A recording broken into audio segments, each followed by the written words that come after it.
Welcome to the It Matters podcast. I'm your host, Walter Perez, and let's dive in as we help you grow your mindset and elevate your leadership.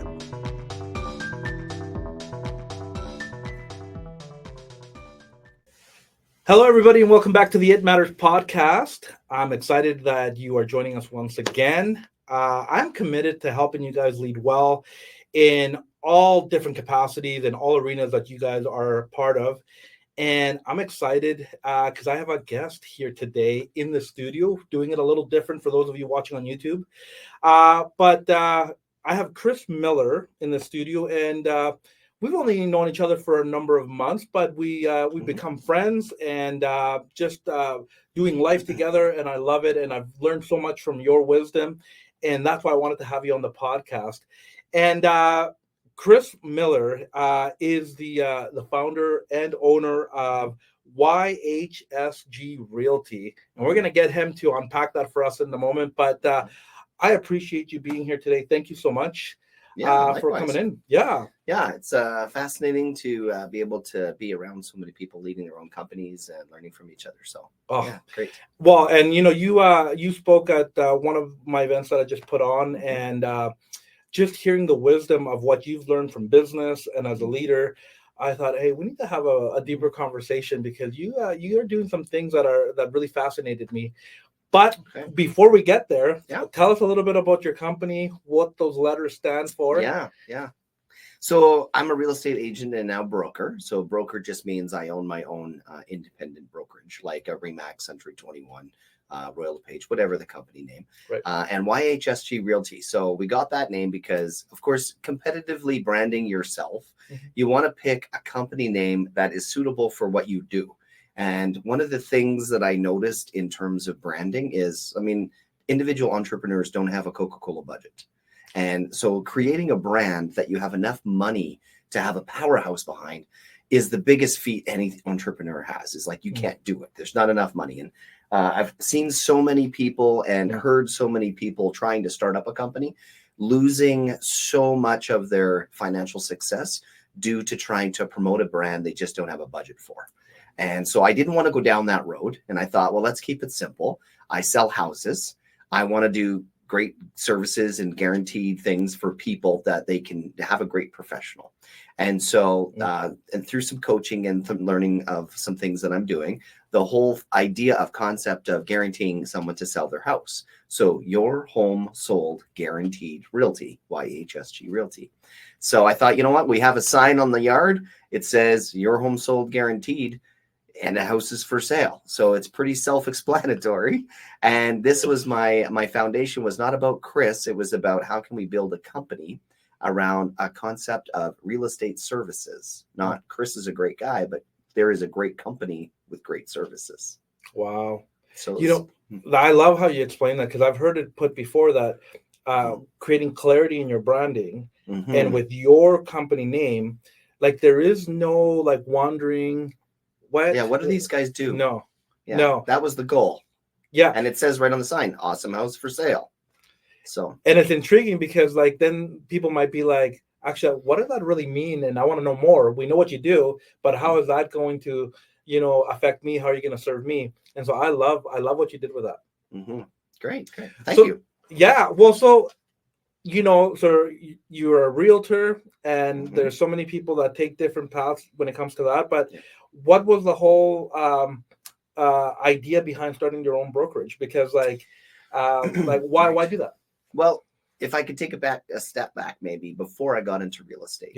My background was small business management and adventure, recreation, and tourism. So basically my whole youthful years, my early 20s, was around tourism industry and being able to run a tour guide business in Alberta, in Western Canada. And so one of the things that I learned that I really loved in getting into that industry was I was meeting people from all different countries, different ages, different financial demographics. And I really had this ability to connect with people regardless of where they were, because we were in a very natural setting out in the wilderness. We were canoeing or hiking or camping. And it's interesting how no matter who you are as an individual and a business owner and or just a free spirit traveling, there's something about nature that really allows people to connect, where it's not about intelligence. It's about the ability to connect with people on a personal level. And so that was actually the beginning of my career path in my early 20s, was being a tour guide and venture. And of course, taking people down whitewater rafting and canoeing is life-threatening. So there also isn't another job that you can really say that you work in the city kind of environment, in an office space, that is life-threatening. So the transition into real estate was quite interesting, because obviously being an adventure guide is a lot of fun, but it doesn't pay a lot of bills. And it wasn't a career plan unless you own your own facility and or own operation. It's really hard to make ends meet. So transitioning into sales was something that I did naturally, with helping people plan their outfit by working at a camping outfit company. So I actually worked at an outfitting company to help people plan for their guided trips. So then that's what transitioned me into sales. But it was more about the guidance factor, taking people on a journey, saying, hey, I've been there, I've done ice climbing, I've done water rafting. I know what you're going to need on this trip. What do you not have? What do you have right now? Let's just pair together, make sure you're prepared. And so that was an interesting transition into the sales side of things.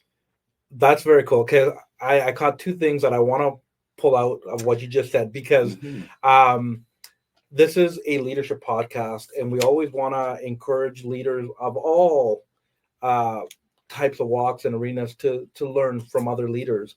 So one word that I heard you, or that came to mind while you were talking, that maybe kind of links what you're doing now in your tourism, is experience.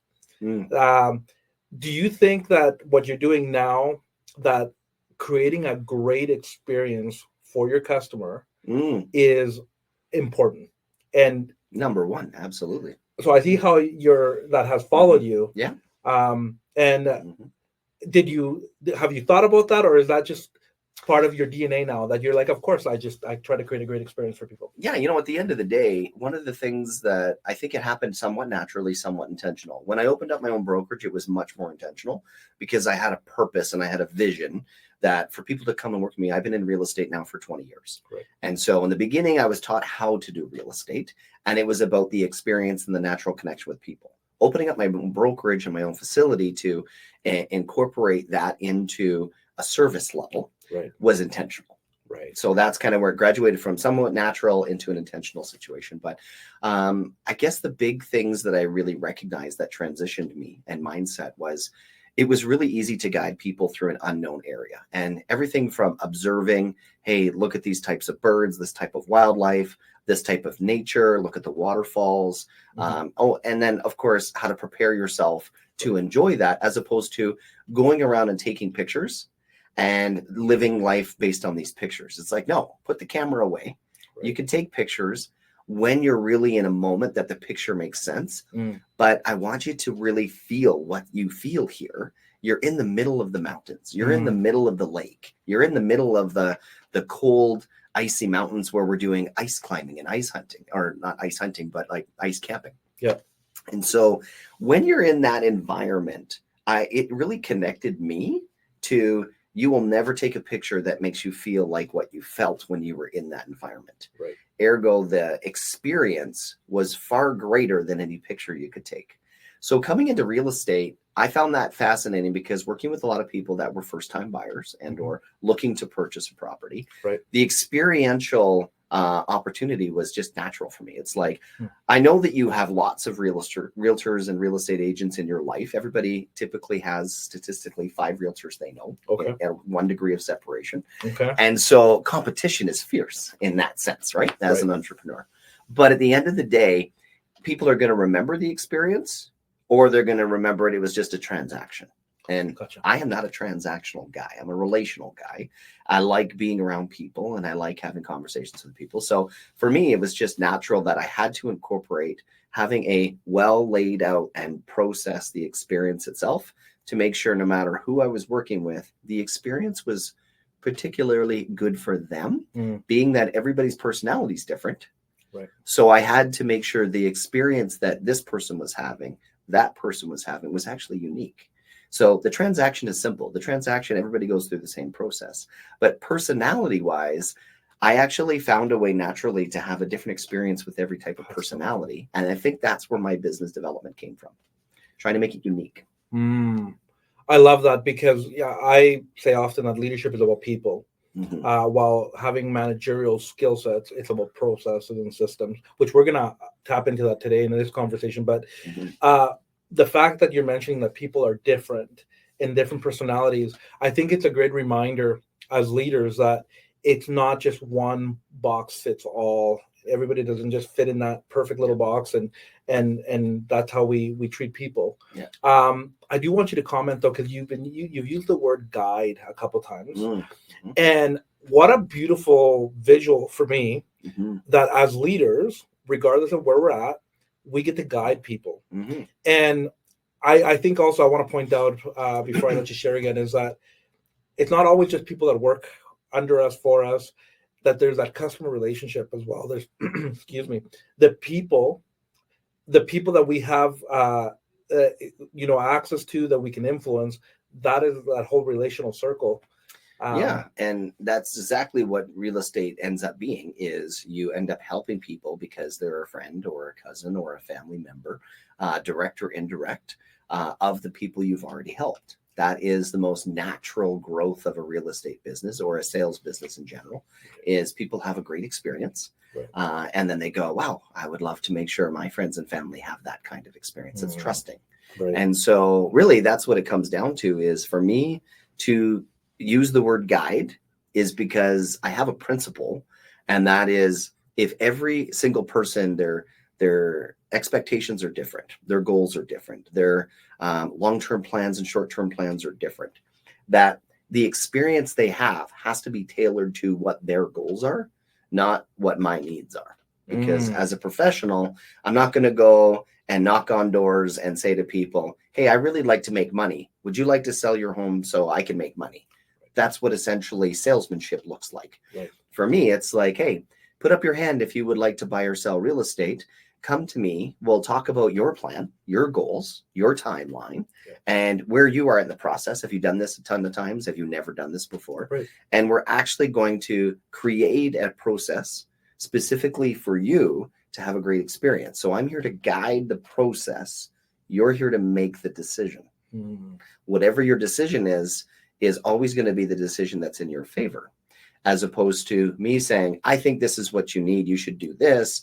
It's more like, well, let's go back when we sat down in the beginning and we talked about what your goals were.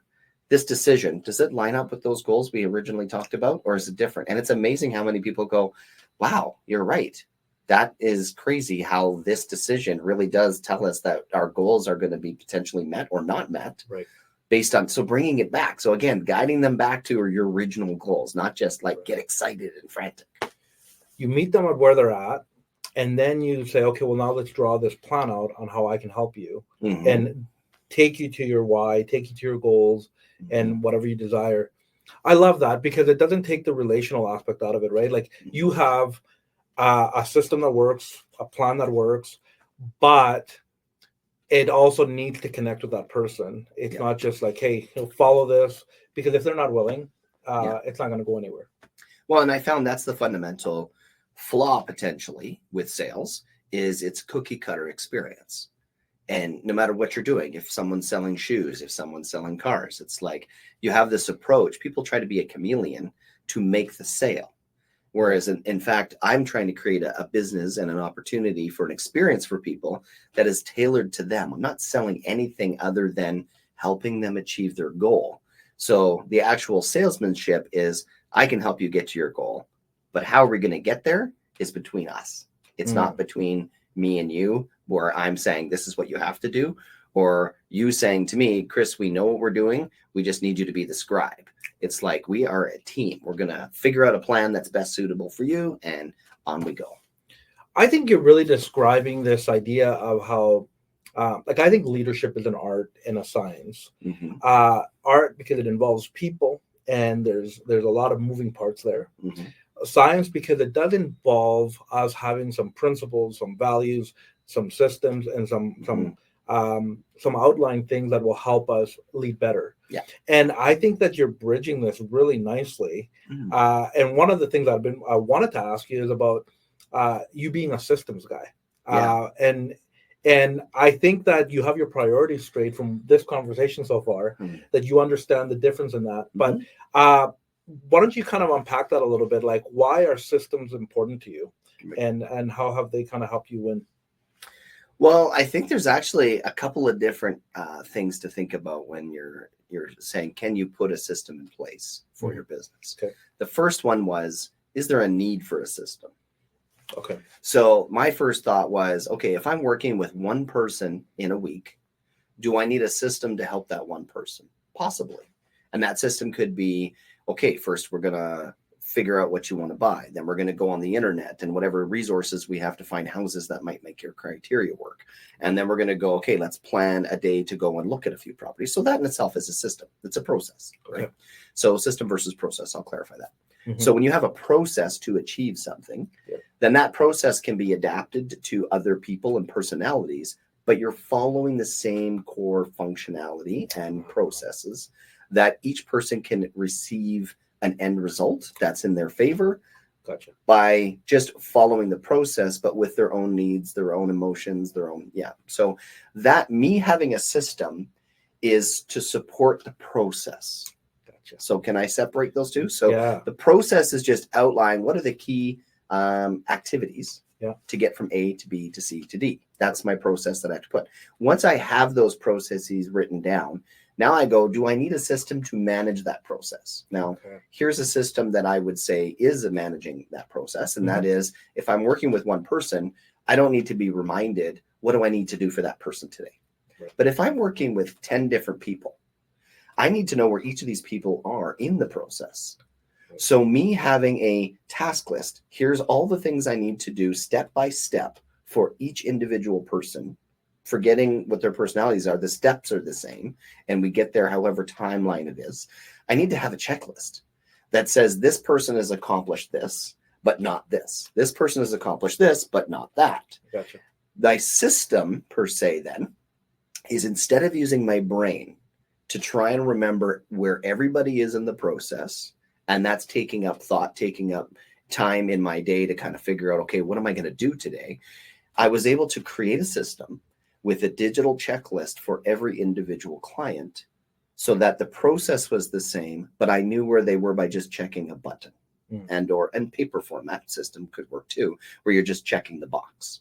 So now, instead of my brain being filled up with, being consumed with, where are these people at? What do I need to do today? I wake up in the morning and go, what checklist do I have in front of me? What do I need to do based on my checklist? Now I can free up all that brain power to go, what does this person need from me today? Maybe they just need a hello. Maybe they don't need anything. Maybe they're in the business of, saying, hey, we're going to talk to you in 3 days. Right. So now I get to be more about the person, because the process isn't in question. I know where they're at in the process. I don't have to think about it. And I think, going full circle now, the process helped me understand how to do the same job, but accommodate different people, different personalities.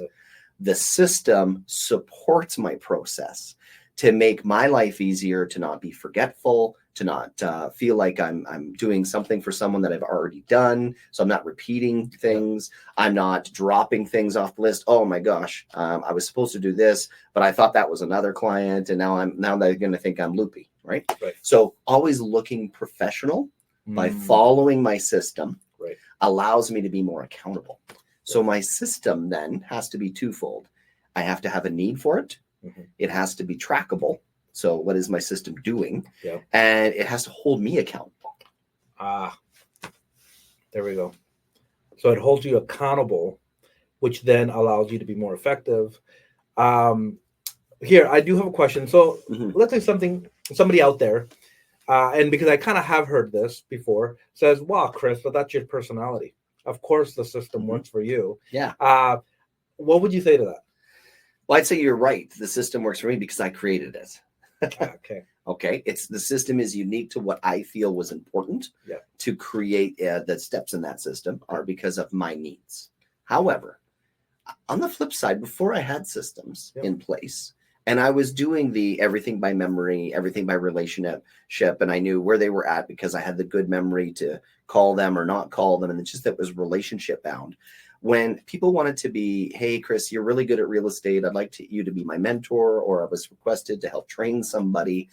The common response that I had from people is, wow, on the fundamentals, you've taught me everything I need to know in like 2 days. Like you're really, really good at just expressing the process.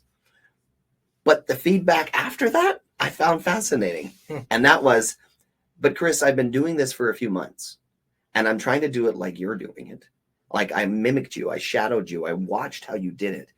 I can't do it that way. It makes me crazy. I feel like I'm pretending to be somebody else. Okay. And I was like, that is fascinating to me. Yeah. Because I wasn't trying to create mini-me's.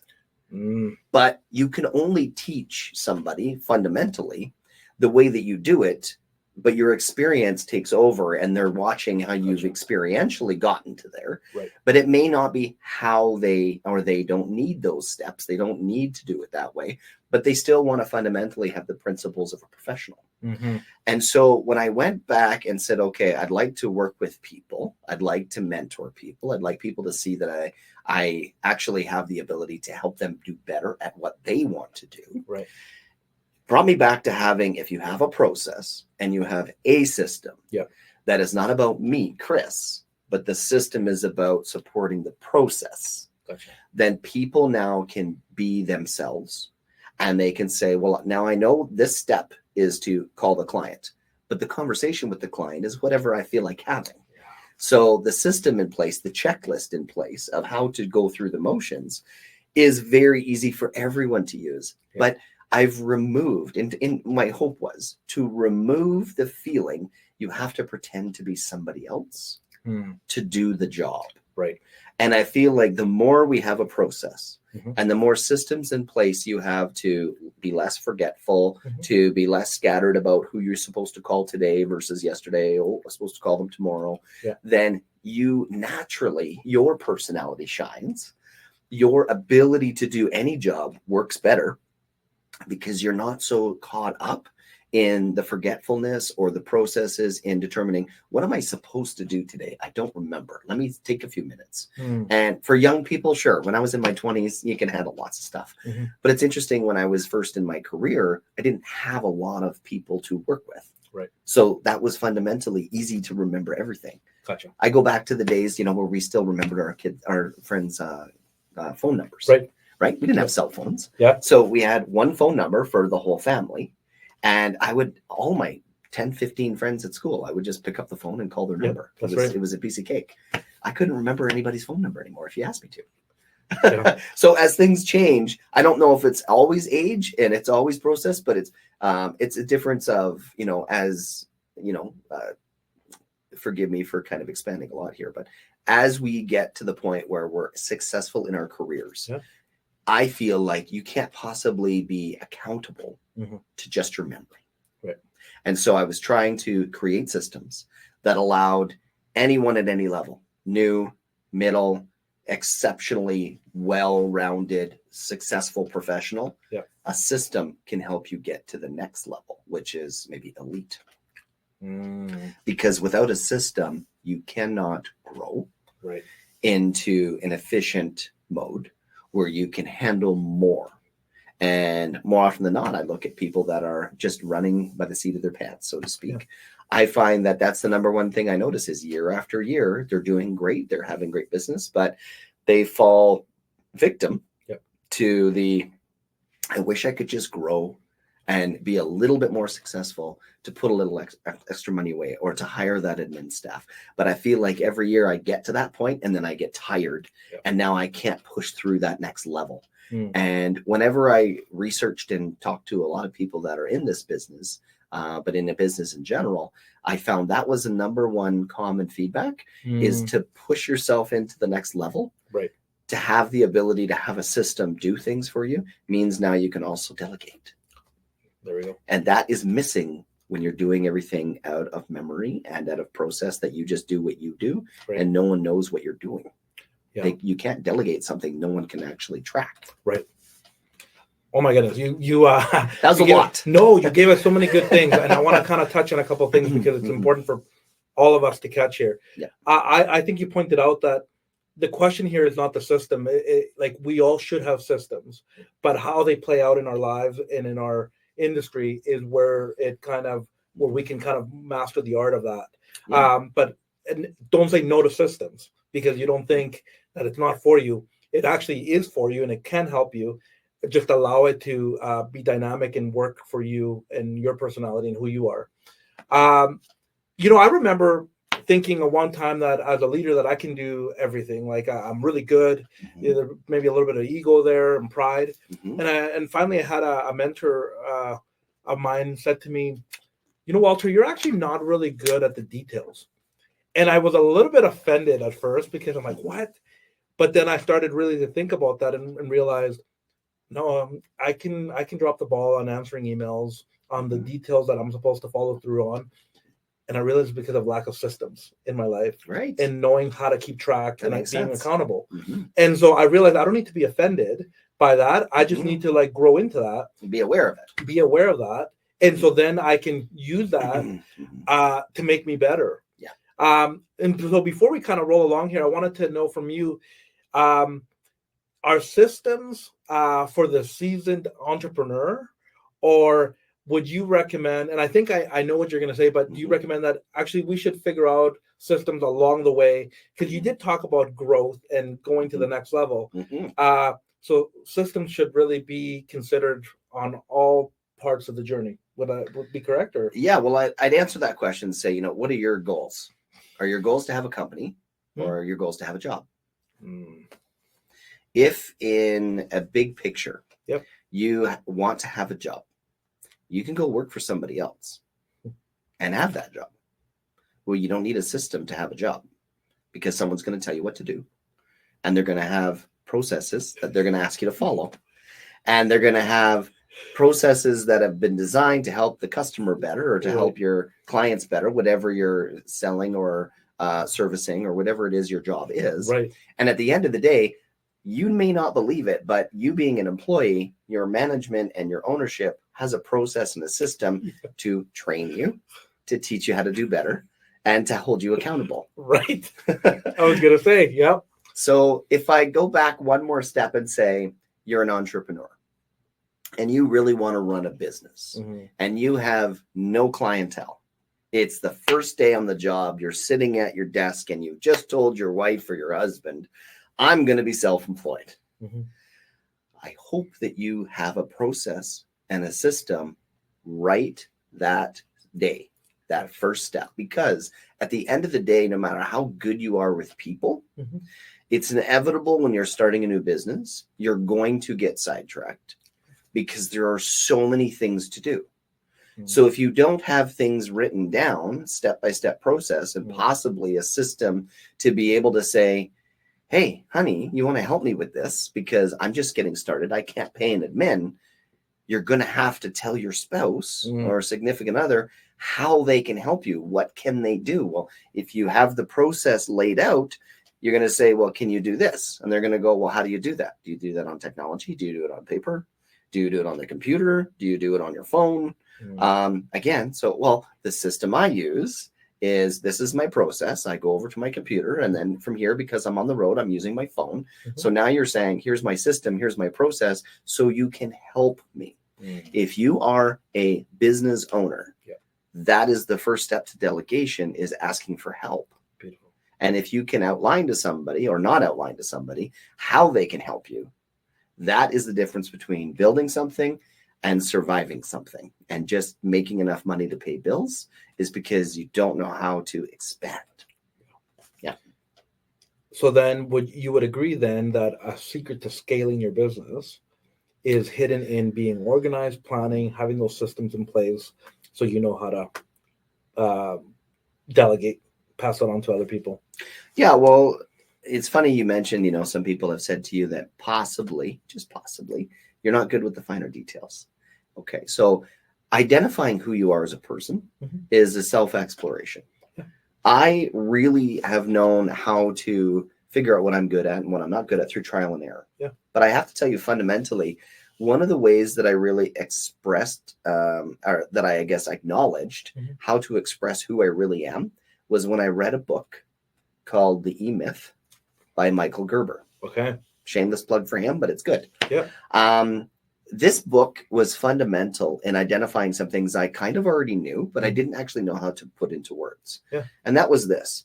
There are 3 types of people in a business. Okay. There's an entrepreneur, which is the idea, the visionary. Right. Not the detail-oriented person. You can catch that. Right. There's the technician. The technician is the person doing it. So in your business, if you're behind the camera, then you're a technician. Yeah. If you're the host, you're a technician. If you're the director, you're the entrepreneur, you're the visionary. Right. You see how these roles, it's like someone can have a job that's actually just guiding other people to do what they're supposed to do. That's the visionary. That's the entrepreneur. Then you have the technician is you're really good at the cameraman. You're really good at the host. You're really good at making notes. Those are all different types of technicians, but they all fall under the same category, a technician. Okay. There's one more thing. You need a manager. A manager says, the director, the visionary is telling me to do this. The manager knows how this is all supposed to look. The manager now has to hire or manage technicians that are experts in their field, in their tasks, so that the director's happy. If the vision is not coming together, either the entrepreneur is not good at expressing the vision to the manager or the team, right, and no one really knows what they're supposed to do.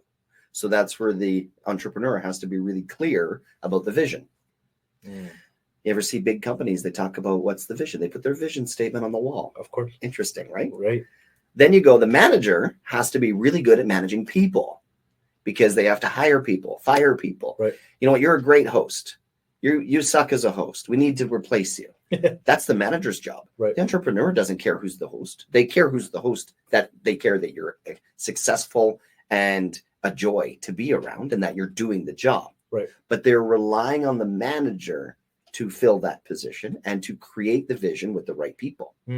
So the book E-Myth has a couple of different versions. The E-Myth Revisited is the newest one, I believe. Okay. But one of the things that I really felt I learned about that, because self-exploration, of course, in running a business is the biggest thing, is I, true to form, am a really good technician. Okay. But as your business develops, you can't be the technician for everything. No. And you must take on the role of entrepreneur as the visionary. Right. And you have to rely on other technicians. The only way you can rely on other technicians is if you have a system and a process to have them take over the technician role because you're no longer doing it. Fascinating, eh? That is fascinating. Which it's neat to see that when you're starting out, you might play multiple roles. You will. You have to. Yeah, you're going to be the manager. Yeah. You're going to be the visionary. Yeah. And you're going to be the technician. Usually, though, you can't afford to have anybody else except for you being the technician. Exactly. Yeah. And then you just have to, as you learn and you grow, you'll have to then, as you mature, we'll say as a business owner, entrepreneur, leader, then knowing when the right time to delegate, to create that system and pass it on. That's right. So, for example, I hear in real estate, it's quite funny. A lot of people say, I want to hire an assistant. I'm getting busy. Yeah. And the number one thing I hear assistants doing, if we're talking to realtors out here, is they want to hire an assistant to do their paperwork. And I find that the funniest thing, because that is the only thing that the realtor should be doing, because it's legally binding contract. So you can't have technically an assistant doing paperwork. But what you can have is an assistant filing things and organizing things for you. Right. But let's take it a step further. If you have an assistant and their only job is to keep you organized and you're not busy, you're not going to need the assistant. So then it creates a bit of a laziness. So now you're in a situation where you're being efficient, but you're not working hard. Right. As you had mentioned, we were talking about. Right. So how do I work hard or work smarter? Yeah. If I'm busier and I have somebody keeping me organized. Yeah. Well, so then your assistant, as I could, make an assumption here, a good professional realtor has an assistant implementing new systems for them, implementing and identifying what your process should be so that you can be better at your job because you're still the technician. So as a realtor, you're a technician, but you can hire an assistant to be the manager. And a lot of realtors, in my experience, get it backwards. They think that because they're the owner, because they're the technician / entrepreneur, they see themselves as a visionary, that the assistant is there to do the peon work, to take all the easy stuff off their plate so they can do the hard stuff. I challenge you to flip that around and think maybe my assistant should be the manager. And although I'm making the decisions, I'm approving the manager's suggestions of here's a process you could work to make your life easier. Because what do we know about administrative staff and supportive staff? They're really creative at finding smarter ways to do things. That's right. So taking their guide on how to do something smarter is not a downplay on your ability to be an entrepreneur. Not at all. And in fact, you're delegating someone to do that so you don't have to, so you could be good at being a technician. So take it one step further. The other thing I really liked about the E-Myth, that was a real core foundation for my business model, was that it's based on two principles: that you can have a lot of passion and not have a lot of skill. And you can have someone who has a lot of skill, not a lot of passion. I found this a very interesting part of the book, because in finding an example here, let me give you an example. You have somebody who has an amazing amount of skill and they're in the NBA. And they don't have a lot of passion because it comes easy to them. They have lots of money. They have lots of skill. Inherently, an ego comes with that. And then someone boasting an ego with that kind of skill, and maybe they loved it in the beginning because they loved dominating their sport. But then it became a job. Now they're getting paid millions of dollars, hundreds of thousands of dollars to millions of dollars, sometimes multi-million dollars, to be the elite in their class. And all of a sudden now the pressure, the accountability comes down, and they're like, this is hard. I don't know if I can do this. Then they start to drink and they start to do drugs. And because their passion has been pulled from their environment and they're just pure skill, you can see a lot of people have a downtrend. Now think about the other way. If you have a lot of passion and no skill, we call them the hippie class, right? You just love it. Free spirit. Let's do this. I love it. I'm having so much fun. I don't know how I'm going to pay my mortgage at the end of the month. Well, you need to figure out a way to adopt and to acquire the skill set if you want this passion to be your life. Now, there is no middle ground. You're always going to be, today I'm passion, today I'm skill. Like, you have to do both. But I found this very interesting in understanding the concept of having people work with you and doing something you love. Because you can really be passionate about something. And I hear that all the time. What do we tell our kids? Just do something you love. Do anything you want. Just make sure you love it. You could be leading them down a path that means they're hurt and they're not successful and they're depressed and they love what they want to do. They know what they want to do. They're not making any money. They can't support their own selves, let alone a family. And we're talking about business and how to grow a business. That was fundamental to me to understand, okay, if you've got people who have a lot of passion and no skill, with a good system and process, you can teach them the skill. If you have somebody that's really, really skilled, you can't give somebody passion. You see, fundamentally, that is missed when hiring people. You can't give somebody passion. And just because somebody has a ton of skill, they may come and work with you and leave because they don't really want to be there. So it totally flipped my business model upside down because I thought to myself, how do I fill a room with people who are incredibly skilled? Well, I have to give them the skill. I have to have a system that says, we're going to train you. This is how we're going to train you. This is what we're doing. And here's our vision. Here's what we're trying to achieve. And here's why this is a great company to work for. And then I'm going to go, now that I have that foundation, the system, the process, the vision, I'm an entrepreneur. Now I have to find passionate people about those tasks. So I have someone who's passionate about working the admin, someone who's passionate about doing marketing, someone who's passionate about doing supportive processes. Yeah. If you can find people who are passionate in each individual technical job, i.e. the technician, you can teach them the skill that you need for your business. That's so true. But now you have people who are full of passion and they're yearning for the skill. Yeah. They're like, teach me this. I'd love to have this. And you know they're yearning for it because they're not a business owner already. Yeah. If they're a business owner already, they're not even going to be applying for the job. They already do their thing. So when you know that you have an idea of what the job is, what the supportive technician is that needs to be there, and you have that foundation, now you could just go out and basically gather people up that are full of passion and put them in that position. And that is what I desired. I was like, I got to build a company with these principles because these principles are foolproof. Yeah. Now, not foolproof. Life happens. Things happen. Of course. But now it's repeatable, it's accountable, and it's trackable. And it's amazing how when you find passionate people and you do teach them the skill sets to work in your system, it's almost like you unleash this potential and this creative thing in them that they'll shock you. And suddenly you've given them this task or this responsibility, and now they're coming out with ideas that you've never thought of that are improving your business. 100%. They're doing the task even better than you probably did. And that's nothing to be scared of. It's a great thing. But it's incredible when you find those passionate people that they can really surprise you on how they're going to do that job.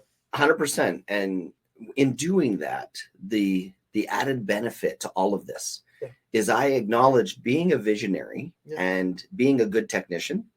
I'm a terrible manager. And what I mean by that is whenever I was taking over a managerial role, because I was a great technician and I had a good vision for the company, I was not liked by my coworkers because I'd be like, well, look, you're not doing this. This is what you're supposed to be doing. And they probably just weren't passionate about it. So I felt like I needed to be the manager and help people. And I'm terrible at managing people. So here's what I figured out to be a good leader. Stop managing people. I'm going to say that again, Walter. Stop managing people. I've had people tell me they think I'm crazy because I want to run a company where I'm not managing people. And I don't mean it that way. But here's what I mean. When people can manage themselves because they know the vision, they know their process, and they are passionate about what they're doing, they only need to come to you when they need help. So you're not having to tell them, do your job, get back to work. Oh, the manager's coming. You better make you look like you're busy because guess what? You're so productive and you're so efficient as an organization. You can be able to look at the situation as a visionary and as a manager and say, these people are working so hard and so well for this company. I don't need to look over their shoulder to make sure I'm quacking their whip. There is no whip to crack when you've got passionate people doing things beyond what you are capable yourself. So I would love to add to that a little bit because I am a strong believer that leadership should be at the top of your priority list because leadership involves you believing in people, how you treat your people. And I love how you said that if they're managing themselves, which means that they have a good system that they can track and use. As a leader, you can create a culture where you're loving on your people, serving on your people, and that creates almost like this ripple effect or this passion to go, okay, well, I want to do my job better, and I'm gonna do the system, use the system, and create a better system to help me be effective and efficient. But there's something to be said about when you create a culture where people love working for you, and they go, okay, well, here comes the leader, but they want to do well by you, and they're going to then go and use that system to the best of their ability and perform in amazing ways. Absolutely. And I think, there's so much to do when you're running a company. You can't possibly be burdened and tasked with saying that I'm going to be individually responsible for every person in the company. And the only way the company can get bigger is if everybody's having fun. Because the one thing that I do see, it's kind of snakes and ladders. You ever go up 2 or 3 steps and then you slide down the slide Right. Yeah. back to where you started, sometimes even further backward. Yeah. It's that constant rejig where you're like, you feel like you're moving forward and now you have a setback. You feel like you've gone up a huge ladder and now you just took the slide back down half a step or 2 steps. And I feel like that roller coaster of emotion as an entrepreneur is never going to go away. Because you always have turnover. You always have people that are sick and families that are affected by certain things, tragedies and just life experiences. So at the end of the day, if the only way that you can run a sound company is to make sure people are healthy, because passionate people that are having fun tend to be healthier. They call in sick less. They don't want to miss work. They're there. Then there's more volume of work for everybody. That means there's more revenues. That means there's higher pay. That means we have a system. So-and-so called in sick today. So-and-so is going to sit in their desk. And even if it's not their passion, they're going to want to help because they know that they're supporting the person who's really good at it. Guess what that person can do? Almost go in blind. Because if you have a process and a system for doing the job, that means you have a manual. That means you can go, Walter, sit in my chair. Here's the book of what I'm going to do today. Now, I don't expect you to be as efficient and perfect and or lack of perfect, but as like go-getter and excited to do this job because it's not your role. But guess as a business owner, I now have the ability to have you step in and not have that position crumble at the hands of one individual. That's key.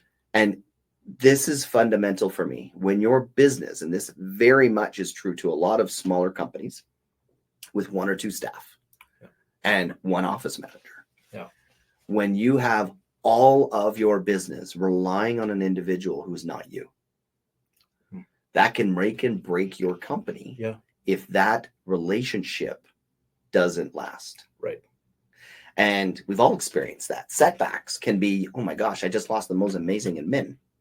Think about this, though. If you had an administrator, and just like myself, with a mindset that I'm going to document everything I do, I'm going to make this process, have this system, so that if I get hit by a bus tomorrow, someone can step in place. I am replaceable. The mindset is everyone has a job that they love to do with the mindset that I'm doing this in a replaceable way. I am making myself replaceable so I can advance.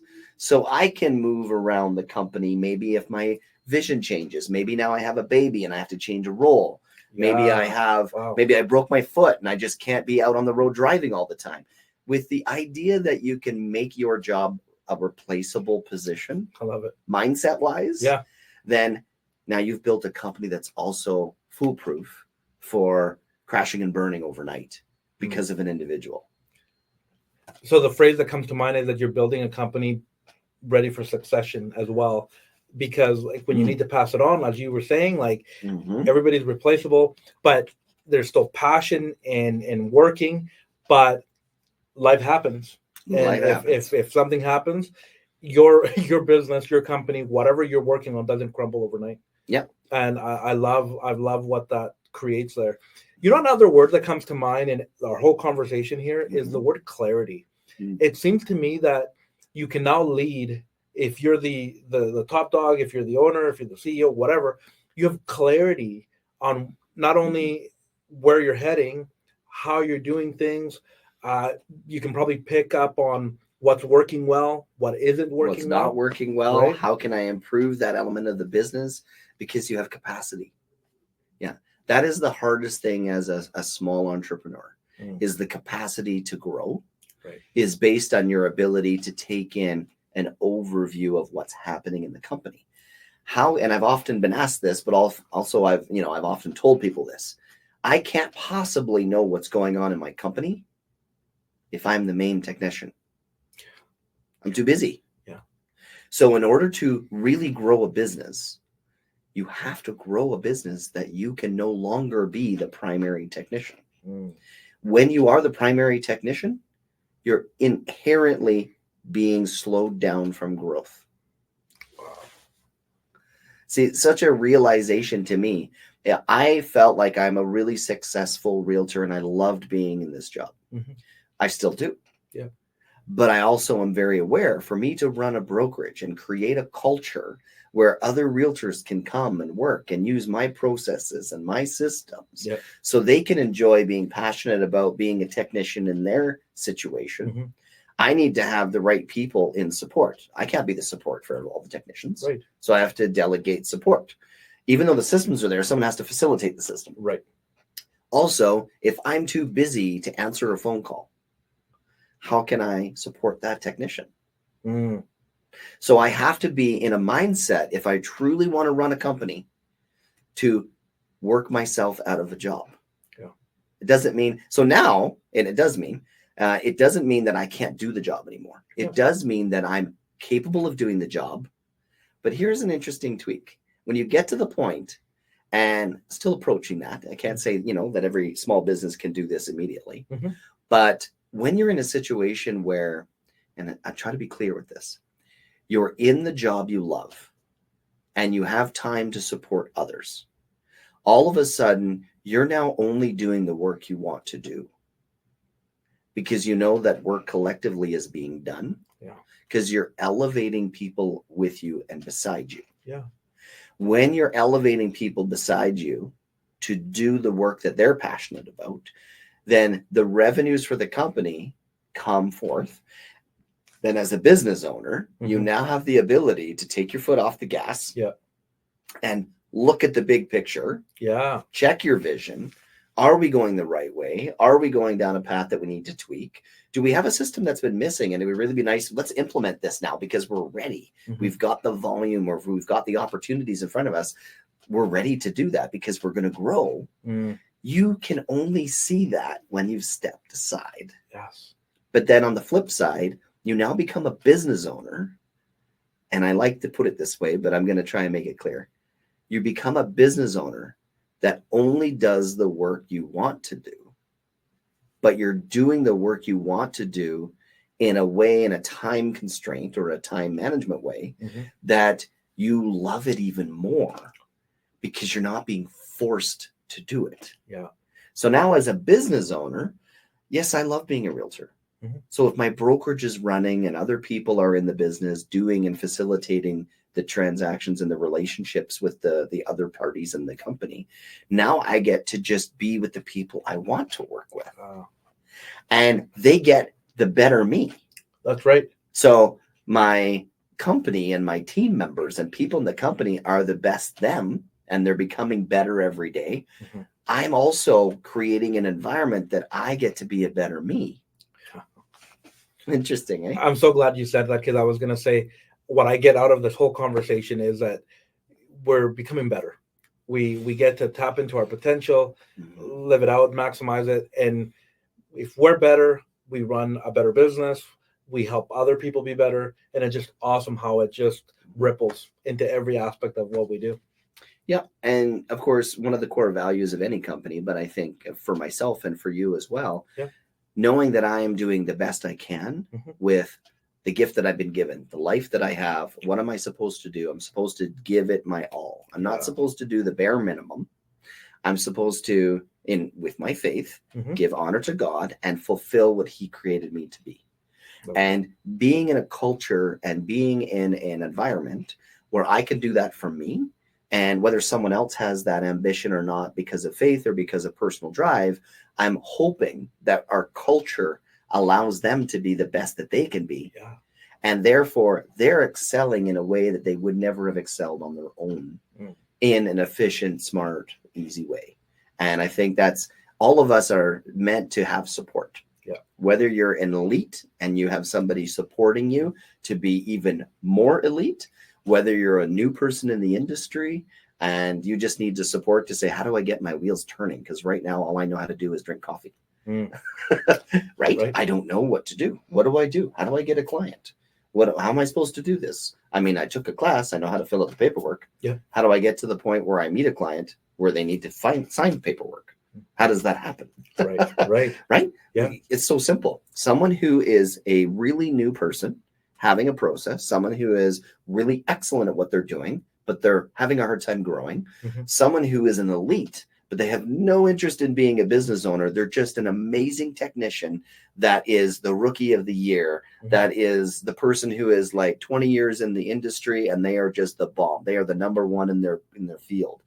Those people still need to know that they can grow, because clearly they're self-driven, and they have the ability to do that if they had a system to do it. I love it. Yeah, so many different levels. Yeah. I mean, we can go for hours talking about this, and this has been a beautiful conversation. You've given us a lot of great nuggets here, but I'm wondering, is there a specific leadership advice that was given to you at some point? Maybe there's a favorite quote or a saying or a thought that somebody gave to you that kind of comes to the top of your mind? You know, it's funny you say that, and instantly something came to mind. And it's not what I thought it would be, but at the same time, it's coming to me. When I was in college, I had one of my professors look at me and say, Chris, we have an opportunity to take an elective course that was last minute. It's something that you can do over the course of a few days in a very hyper isolated environment, that there's room in our course calendar for you to be able to actually go and do this. Okay. And I said, why would I do that? I don't see anything in that course that leads me to believe I would ever use that result. That course does not look interesting to me, but more importantly, that course is not something that I think I'll need in my career. And here's what he said to me. And it rocked me to the core. Well, I'm sorry to hear if you think that increasing your knowledge is never going to be useful in your future. Let me know if you change your mind. And I was like, wow, okay. How do I, like, he didn't tell me to do it, but he basically just put me in my place and made me think about the fact that I was not saying no to a course. I was saying no to knowledge. Wow. And I had a 4.3 GPA. Yeah. In a 4, I had a 3.6 GPA. I was 0.4 off of a perfect at college at 24 years old, which was, I was like grandpa. But at the end of the day, I was like, I'm here because I really want to be here. I'm growing and learning everything. And I just told my prof that I didn't want to take a course because I didn't find it useful. And his response was, well, isn't that too bad? Well, needless to say, the next morning I registered for the course and I went and took it. And to this day, I can tell you, I have never used the skill set and the knowledge from that course. But having said that, we're talking that's 20 some years ago now. Yeah. I look at that example. I remember it in a way that it reminded me knowledge is growth. It doesn't matter if it's knowledge going the wrong way, because you don't know what the right way is until you've done it, or knowledge growing you in the way you want to be. But there's one fundamental thing as an entrepreneur that really sticks to mind, and that is you will never grow if you're not willing to take a chance. And if you're not willing to try things that may or may not work. And if anything I know about other entrepreneurs that are very successful is they do things just to see if it works. Right. Because that's trial and error is how you grow to a capacity because you can't possibly know the perfect path. Yeah. You have to take some wrong turns. For sure. So long story short, love it. I was pretty impressive that's what just popped into mind. That's cool. Thanks for sharing that. All right. So as we wrap up here, our time together, you're on the It Matters podcast. And I love to ask my guests, like, what matters to them right now? So, like, what matters to you right now? And that could be maybe, saying something that you've already shared with us, or maybe something completely new.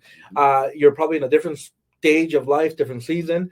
And so what kind of is highlighted for you? Like, what matters to you right now? I think the number one thing that comes to mind is, I am running my own company. And as an entrepreneur and visionary, I can't do everything.